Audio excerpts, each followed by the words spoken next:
Welcome to this session, Business Strategy and Retention.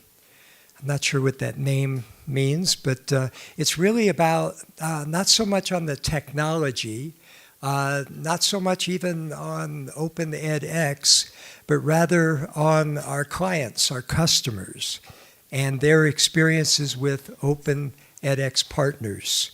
So that's really our purpose today, is to really get the perspectives, and we do have four of our clients. One of them was here and he's gone, but he'll be back. Saad from King Khalid University will be back shortly, I hope. So anyway, again, we're not going to be talking. All right, a round of applause for Saad.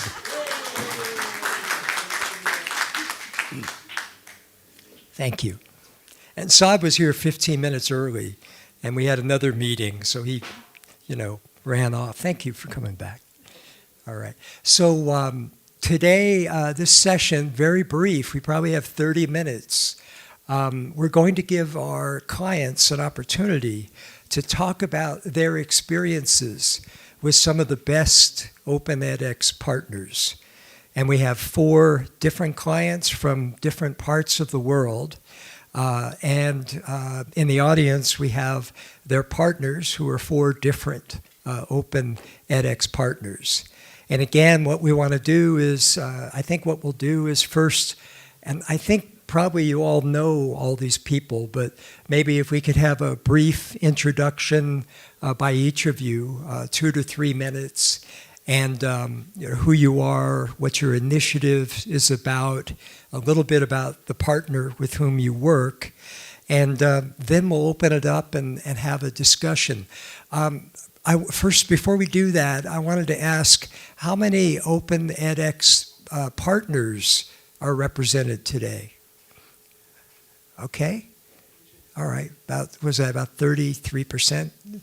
Would you say? Okay. And how about Open edX clients? How many? Okay, we have a few. Here's a further, hi John. Here's a further question. How many new Open edX partners or people considering becoming an Open edX partner? John, is that you? Okay. All right. All right. So really the purpose is, what can we discover from these clients about the best practices of the best Open edX partners? What can we learn from them? So I think we'll start off with Saad from King Khalid University. Thank you, Douglas. Good evening, everyone. My name is Saad Kopti. I'm the Director of Development at the Center for Design Thinking and Digital Platforms at King Khalid University. Our initiative is providing future accelerating skills and focusing more on future skills in the KKUX platform. We have been one of the early adopters for the Open edX platform in Saudi Arabia and Middle East, MENA region especially, and we have been working on Open edX since I guess 2017. I joined in 2020. And I started working with the Raccoon Gang on innovating the Open edX mobile app experience. We have been cooking the mobile application since 2020, and hopefully soon in August it will be released, and it will definitely change the way that users take their Open edX learning journey. So yeah, that's it. Thank you. Yeah, my name is Thomas Staubitz. I'm from the German University of Digital Science. Actually, we are a super new university. We didn't have any students yet, so we are really just starting with an online-only university in Germany. As far as I know, that's the first and only one in Germany that we have in that kind. And it's pretty exciting to do that. So as I told some people already, like 4 weeks ago, we didn't even have chairs, so or lights or whatever. So we really kind of like starting everything from scratch. We started having build the platform and connecting it to many other tools that we have. And yeah. What are some of the disciplines the university is going to focus on? Basically, it's digital stuff, digital transformation, digital technologies, cybersecurity, AI, applied AI, stuff like that. Hi, everybody. I'm Elizabeth Gordon from Arizona State University. I'm Assistant Director of International Instructional Design. My job lives in a subset of ASU called Ed+. We are a central service unit for the entire university. It's where ASU Online lives. No, ASU Online is not on OpenEdX. Sorry, it's on Canvas. But we do have about 7 other projects that either have been or currently are on OpenEdX. We've worked with a number of different partners. Our 2 projects that are right now working with OpenCraft are the Ishi project, the Ethiopia project that Basilios talked about this morning. And then we have a career development, social learning platform for young African youth that also is housed at OpenCraft. And so I've been using OpenEdX now for 7 years. Huge proponent, love the platform, it's amazing.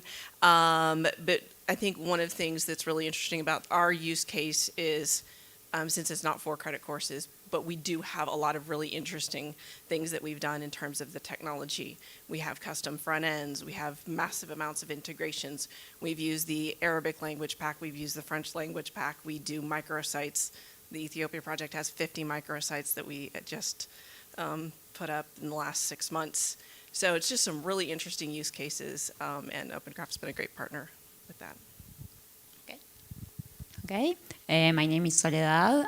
I work at Ceibal. My role is manager at platforms.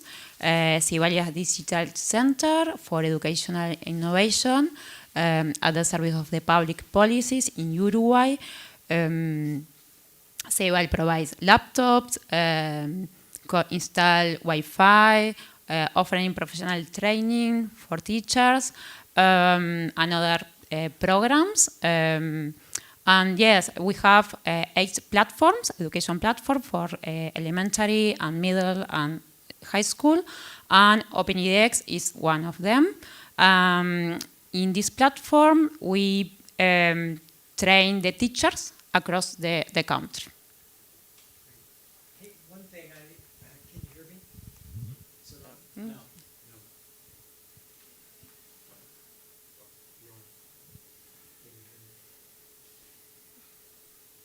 No. Yes. It works? Okay. Sorry, my voice is gone. So, one thing I didn't do is introduce John Schwartz. He actually thought of the concept for this workshop. So thank you. And he's a co-commentator along with me. So thank you for that. So what I thought we could begin by doing, and maybe Saad, since you're sitting next to me, maybe we can talk a little bit about your relationship with Raccoon Gang. They're your partner.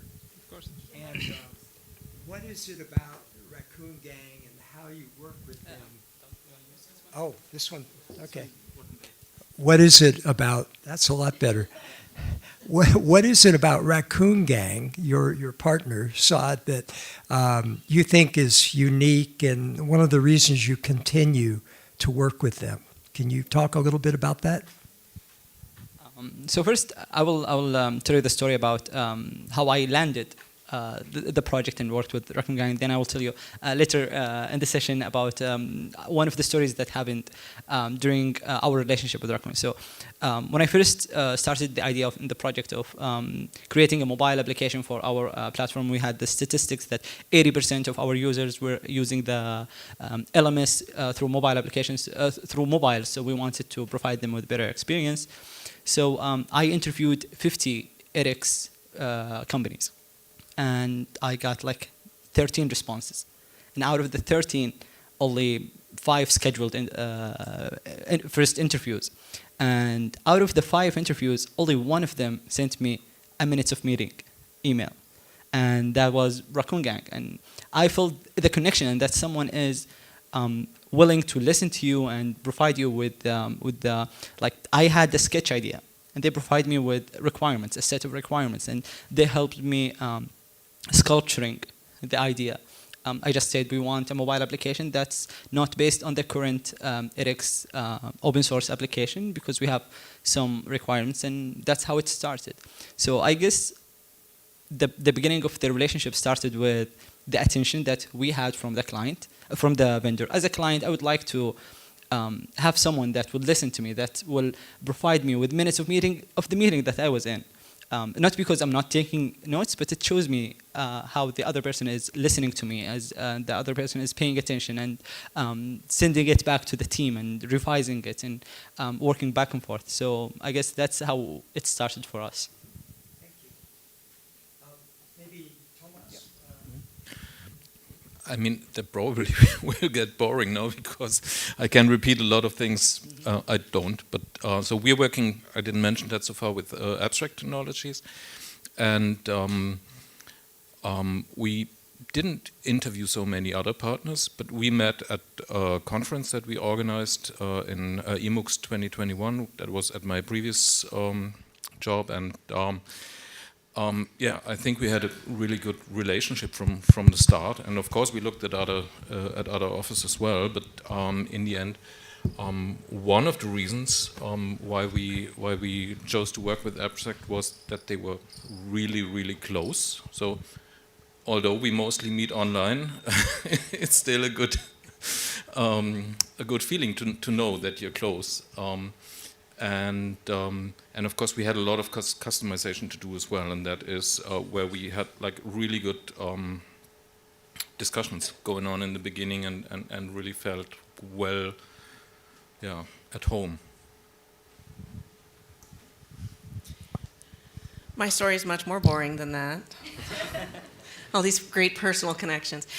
So we're a public research university, which means we're funded by public funds, and therefore there are lots of rules about how we can work with vendors.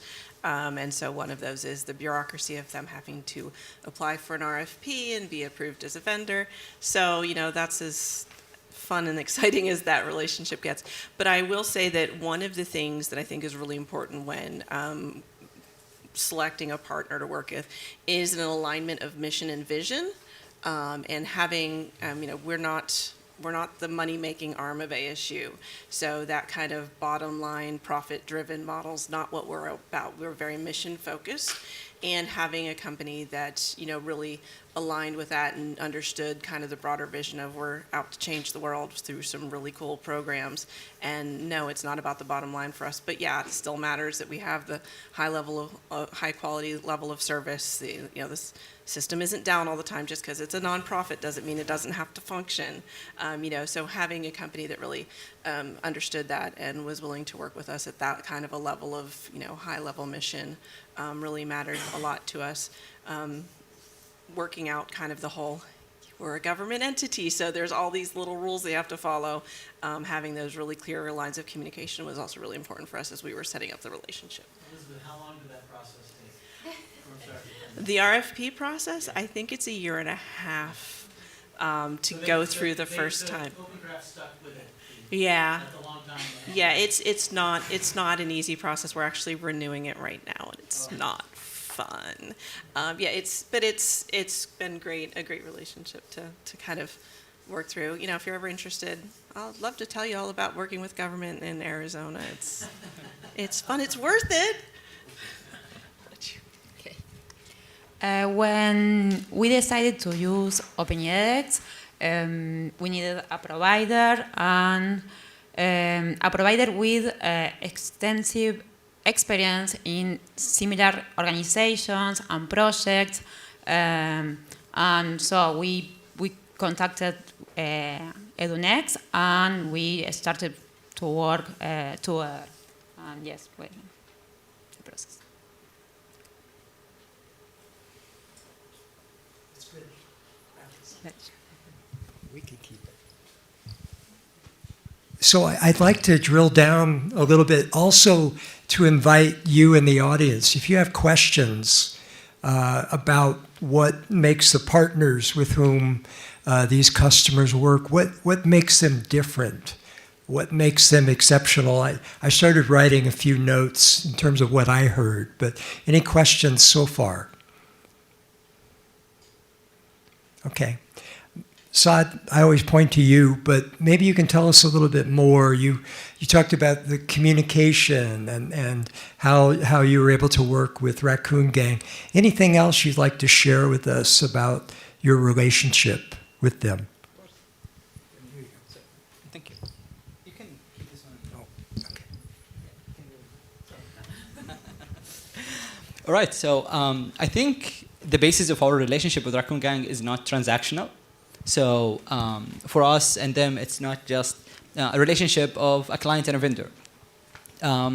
We elevated our relationship ever since one moment that I realized that they're not just a client to us. They became some of my friends. And I remember that day when I came to office, it was a Sunday. We work on Sundays, and they don't. And I remember opening my email and finding an email from them that there's a war in Ukraine, and they have to take approximately like 2 weeks to relocate. And it hit me at the moment that it's not just a vendor. It's like my friends are in danger now.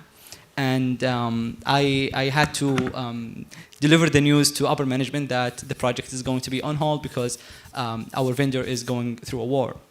And I was thinking, like, what if they told me, no, you have to terminate our contract with them. It's a liability for us. It's going to be difficult working with them further. What if the war takes longer? And I had to face them and say, no, we have a basis of a human relation at first before it becomes a client and vendor and just a transactional relation. And I always believe in the saying that what comes around goes around. And surprisingly, things got sorted out. They got relocated. We started working again, and it was as basic as like a holiday or like a winter break. It didn't take more than 2 weeks until we went rolling back and sprints were getting done again. And 8 months later, we had a problem. Our bank account got frozen for a while, and we had to redo our paperwork again, and it took us almost 6 months.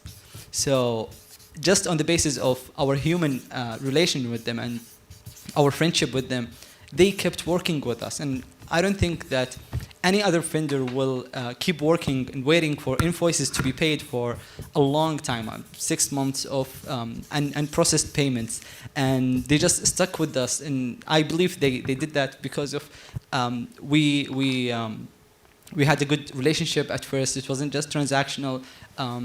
If you stop the work for 2 weeks, we're going to stop the payments. I even remember offering to them when the war started is like, if there are any future invoices that you want us to pay now, so we can help you with the relocating or anything, because the work will get done eventually, but these are human lives at the end. And we had the same experience when it became our turn to have problems and issues, and I think that elevated our relationship with them. Thank you.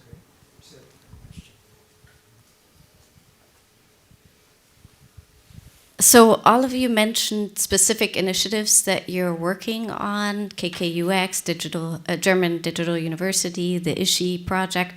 Can you tell us a little bit more about these target audiences and their e-learning needs, and how the vendors helped you deliver a platform that meets those needs? Does anyone want to answer on that? That's for Thomas.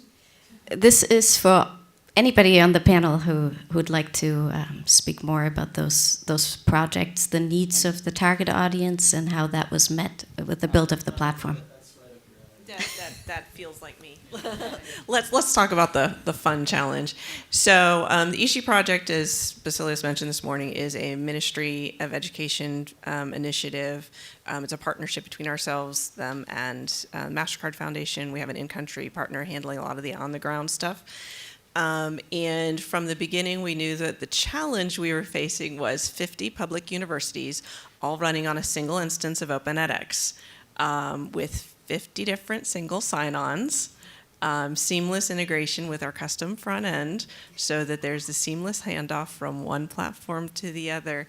And it's been fun, right, Kostov? There's definitely was a lot of different, little challenges, but, one of the things we knew early on that this was something that we could tackle together. We've got a lot of middleware, a lot of things I wish I had a slide because I could show you like the technical architecture of running off of AWS, and we have a Salesforce instance, and then the OpenEdX instance, and all running seamlessly, and the user can't tell the difference of where they are. And so it's been kind of an interesting project. But Elizabeth, when you brought that challenge to Kostov and team, what was their response? Oh, game on. That literally, I mean, that's the Americanized version. I'm sure it was something much more French than that. When Xavi, actually was, I can't remember if it was Fox or Xavi who sat in the first meetings. And honestly, the fun part was sitting in and trying to hash out kind of the what does this look like? And there were so many questions of how are we going to do this? How are we going to do that? That we actually signed an agreement to do this without having worked out the details.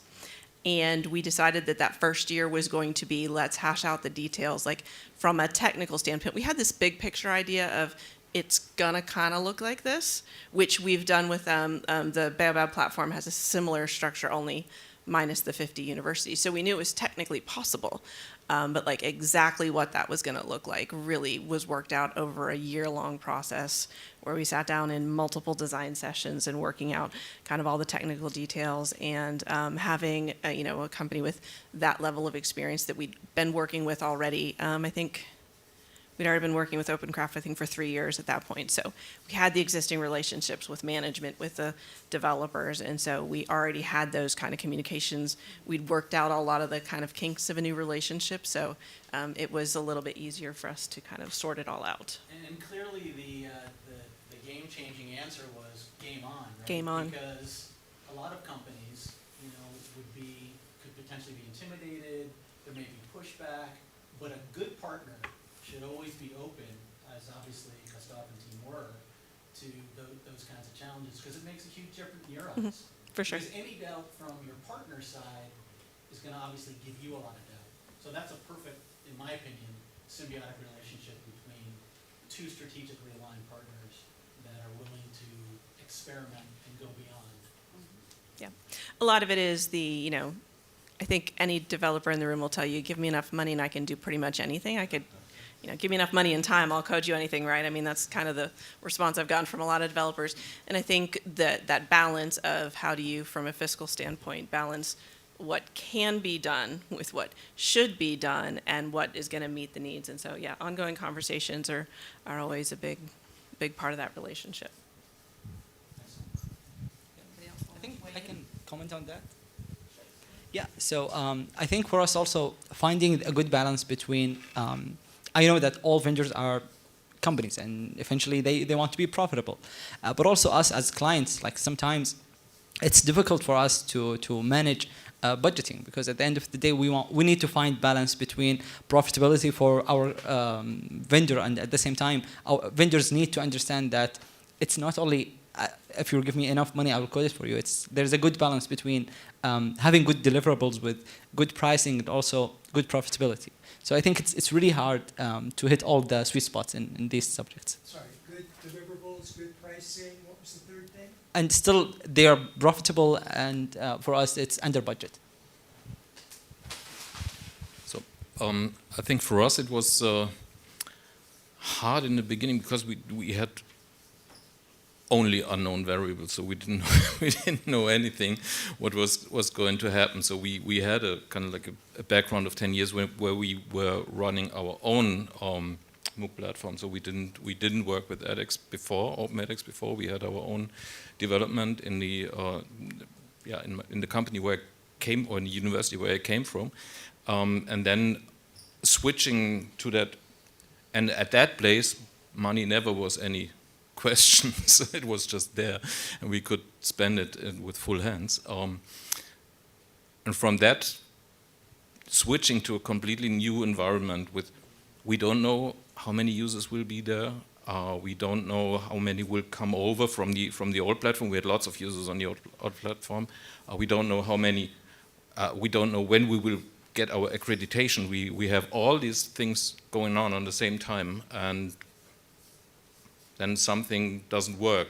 You have, I don't know, a lot of hardware which actually works, but there's one little component which says, no, I don't play with you.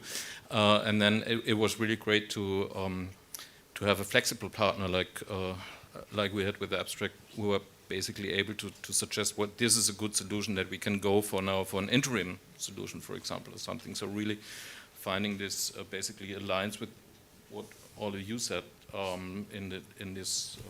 So they were able to take your big ideas and help compartmentalize it, but most importantly, organize it and also attach a number to it so it was manageable for you, which is very hard to do. Yeah. For us, or in our case, EduNext understand that our context. It's very difficult to know what is Ceibal because it's not a university, it's not a school, it's a digital center in Uruguay. It's for the providers, it's very difficult to understand this. And a good provider propose alternative solutions and is a partner. And in EduNext, we find this. Yeah. So you say you found a balance. Yeah. You knew what you wanted, but you really needed them to interpret how that would work and if it was within budget and scope and time. Yeah. When we work with the team, EduNext team, you can feel that when I propose a difficult development, the team is very happy for this because it's we feel this. I have to say, I mean, in my own experience, that's not always typical. So that says a lot about the companies you're all working with.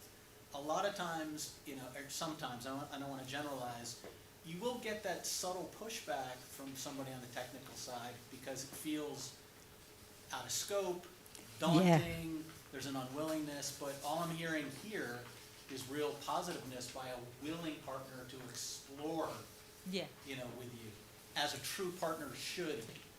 So it's great. Yeah. I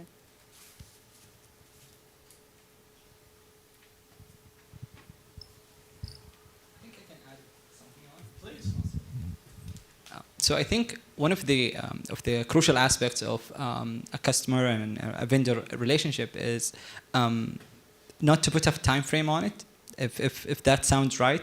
Because for us, I didn't want it to be like a 6 months commitment and afterwards we will. I know that scope need to have like a beginning and end date, but for me, I wanted to have such partner that I can rely on for the next 5 years.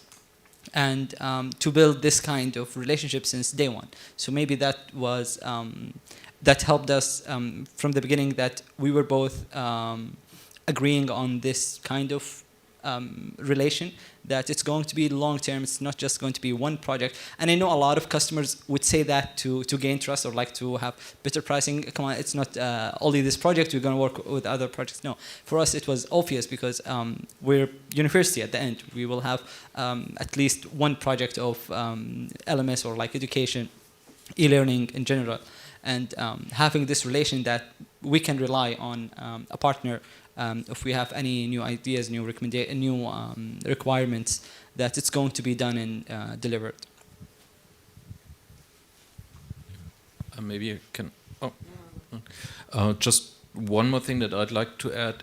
That is, when we started, we basically from the beginning said we want to have a very open and flexible relationship where we can at the moment when we're starting, we don't have anyone in the team. But basically, that's just me who's responsible for all these online tools that we're using. But with the time, we want to grow our own team and then partly start contributing, for example, also own ideas, own whatever, code, and that is something that we discussed from the beginning very openly and very with a very good understanding with each other. That was really one of the final convincing points. So would you say that assuming there's technical competency, but one of the most important attributes is flexibility with your partner? I would add many, many others, but yes.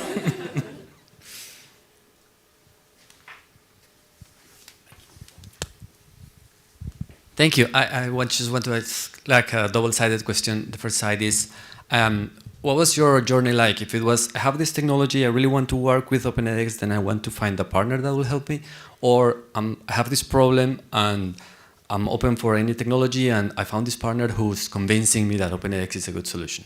That's one way. That's one side.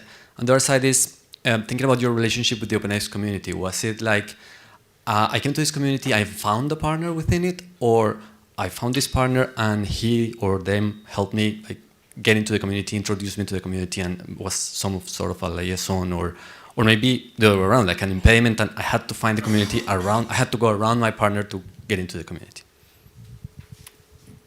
Maybe I can just start.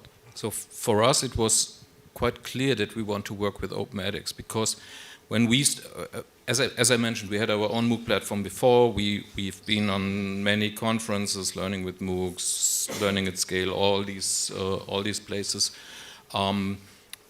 where we basically always saw also what OpenEdX was doing or edX was doing during that time. And we started the development of our platform 2012. So basically about around a similar time, and actually when edX open sourced the code, we briefly were thinking about back then stopping our own development and switching to OpenEdX. And at that point we didn't do that for reasons. Could tell you like long stories, but I don't know. And so we went on with our own platform. When we now switched to this new institution I'm working for, we were thinking about using our old platform. We would have loved to do so, but for many reasons we decided not to. And one of the largest or the biggest reason was the community that we had, or that existed around OpenEdX. And we had, our platform was also open sourced in like 2 years ago, but we never managed to build this community, and we always were relying or had to rely on our own sources, on our own resources, and that just wasn't affordable anymore in this new setting. So switching was clear, and for us it was clear it had to be OpenEdX, because that was the closest to our own platform that we could imagine. And so for the other three of you, did you all three know that you wanted to use OpenEdX, or did you rely on the partners that you interviewed to help define the benefits, versus the cost of not using OpenEdX? Does anyone want to? Yes. In our case, we had many meetings with EduNext to understand what is OpenEdX, what for this reason we need the platform, because we have 7 platforms more for other mathematical platforms and other LMS, but we needed to understand very good what reason we need the platform. And yes, we have many meetings. I don't remember the other question, but Coming to the community was through the partner or around your partner. Yes, like, land in the community. The partner introduced us to the community. Yes.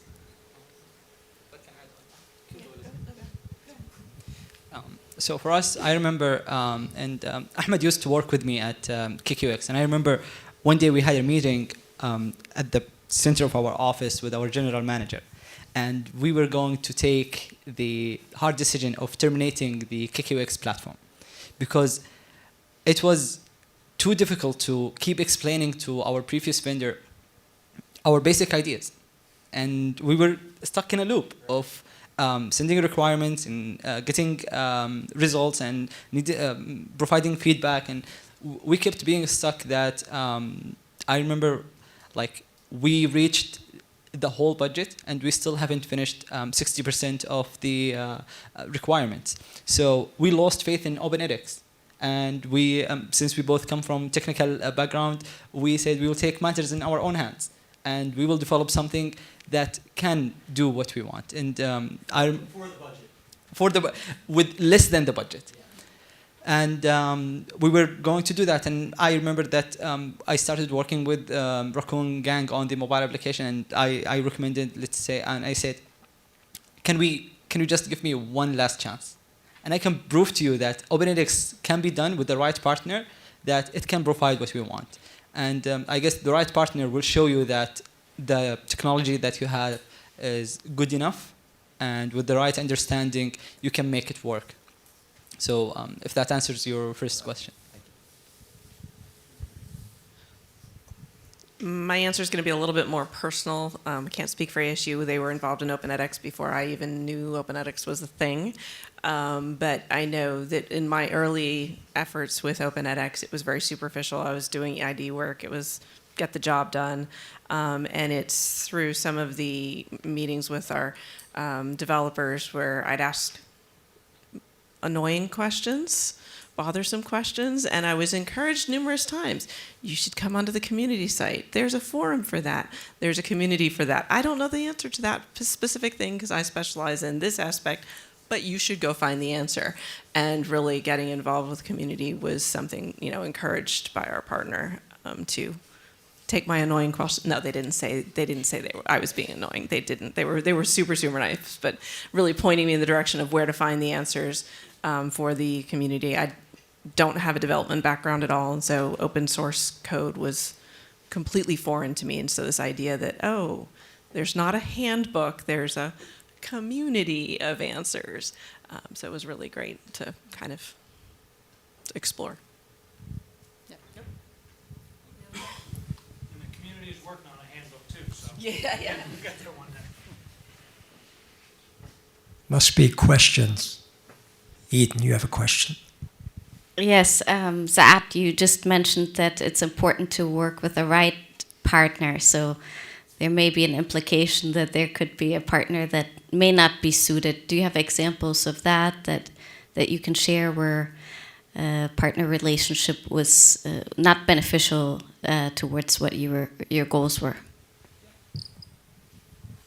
So for us, we were looking for a partner that had a background in what we wanted. So I remember interviewing some vendors, and they were like, "Yeah, I can do this for you, but look, we can do this and this and that, and we have other features." And I was like, "That's good. I like your other things that you can do and services that you can provide, but can you provide to us what we want?" And most of them were like, "We will try, but can you sign up for this project too?" I was like, they're trying to sell us a project and learn something. But with Raccoon it was different because they had an extensive background on mobile application development, and for us it was great to do that. And I think maybe that's like a suggestion on the edX list of certified vendors is like, this vendor is good with mobile application, this vendor is good with analytics, this vendor is good with gamification. But the point is, they were not listening to Yeah. you as the client, what you wanted. Yeah. And then there are ways to help change your thinking or accelerate your thinking, but that approach does never works. Mhm. So that's an excellent Exactly. good question.